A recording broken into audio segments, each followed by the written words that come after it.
Hello friends, good morning. आइए आपका अपना चैनल ज्ञानोदयम में आप सभी का स्वागत है। मैं माफ़ी चाहूँगी कि मेरा 2-3 दिन से इधर ऑडियो क्लिप नहीं आ रहा था, क्योंकि मेरी स्वास्थ्य अच्छा नहीं होने के कारण मैं नहीं ऑडियो बना पा रही थी, क्योंकि मेरा आवाज़ ही अच्छा से नहीं आ पा रहा था बाहर। बहुत मुश्किल से आज कुछ कुछ सही हुआ है, तो मैंने सोचा कि मैं आप लोगों के लिए ऑडियो क्लिप बना दूँ। लोगों को इंतज़ार भी रहता है। तो चलिए, आज का प्रश्न इस प्रकार है। मैं आज का प्रश्न पॉलिटिकल साइंस से उठाई हूँ। प्रश्न है कि चुनाव सुधार एवं भ्रष्टाचार मुक्त चुनावों के संचालन पर न्यायपालिका की भूमिका की समीक्षा करें। तो ये क्वेश्चन है, तो इसमें चुनाव सुधार से आप लोग जितना हो सकता है, जो कि स्टैटिक्स पार्ट है कि चुनाव सुधार के कार्य क्या है, निष्पक्ष चुनाव कैसे करा सकता है, वाला वाला, तो आप लोग उससे अपने तरीके से कर लेंगे। मैं इसमें इससे जुड़े हुए जो मेन केसेज है, जो वाद हुआ है, मैं उन सब चीज़ों पर ज़्यादा फोकस करूँगी, क्योंकि जो स्टैटिक पार्ट है सभी लोगों को कम बेशी मतलब पता होता है थोड़ा बहुत, और लोग जानते ही उसे कि आर्टिकल 324 में इसका निर्वाचन आयोग का प्रावधान किया गया है। 324 से 329 तक इसके मतलब सारी चीज़ को समावेश किया गया है। तो मुझे लगता है कि जो भी बीपीएससी की प्रिपरेशन कर रहे हैं, तो उनको ये सब चीज़ें ज्ञात होगी। तो सिर्फ हम मेन जो इससे जुड़े हुए बात है, मैं उन सब चीज़ों को फोकस करूँगी। और मैं ये भी चाहूँगी कि आप जो अगर चुनाव सुधार या निर्वाचन आयोग से संबंधित कोई भी प्रश्न उत्तर अगर बना रहे हैं, तो इन सब बातों को अगर जगह मिले तो आप वहाँ पे डाल दें। आपके उत्तर संगठित और अच्छे माने जाएंगे, व्यवस्थित माने जाएंगे। और उसके बाद क्या है कि आपका नंबर बोनस कट जाएगा। तो आइए, ज़्यादा न, और मेरी अगर आवाज़ अच्छा नहीं लग रहा होगा तो इसे मुझे माफ़ करेंगे, क्योंकि मेरी स्वास्थ्य अभी भी पूरी तरह से ठीक नहीं है।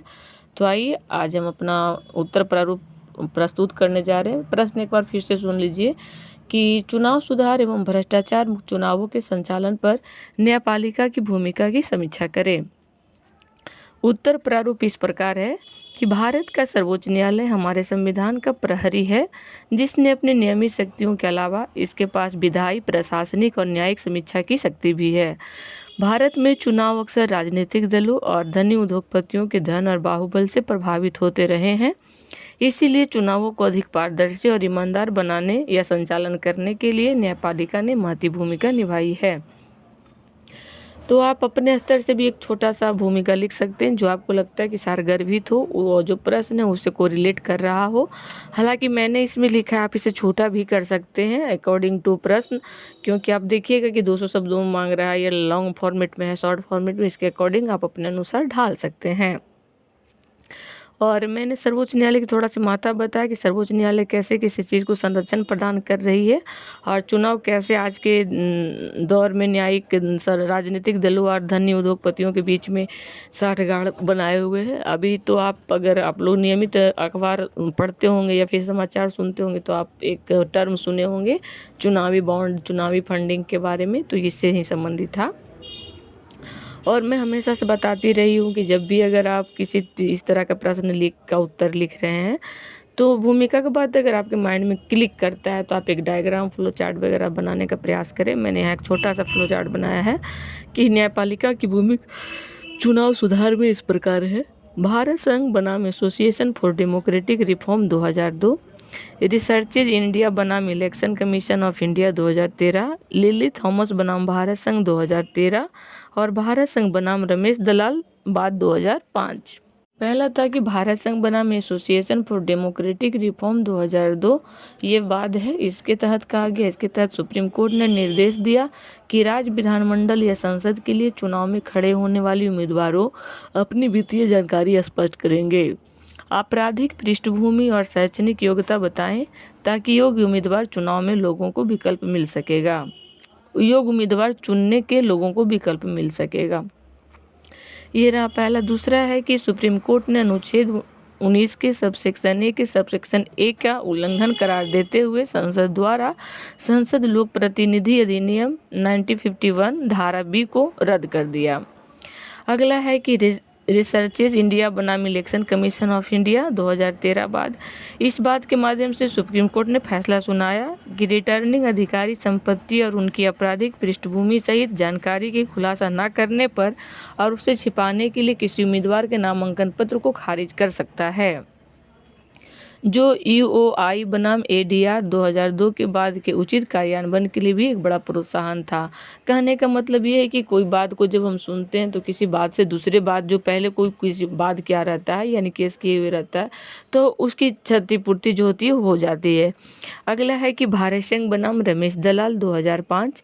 इसके तहत सुप्रीम कोर्ट ने कहा कि यदि कोई वर्तमान या सत्तासीन विधानसभा सदस्य या संसद सदस्य किसी अपराध का दोषी पाया जाता है तो उसे यह अयोग्यता करार आयोग घोषित कर दिया जाएगा तथा 2 साल से अधिक सजा की प्रावधान होगी।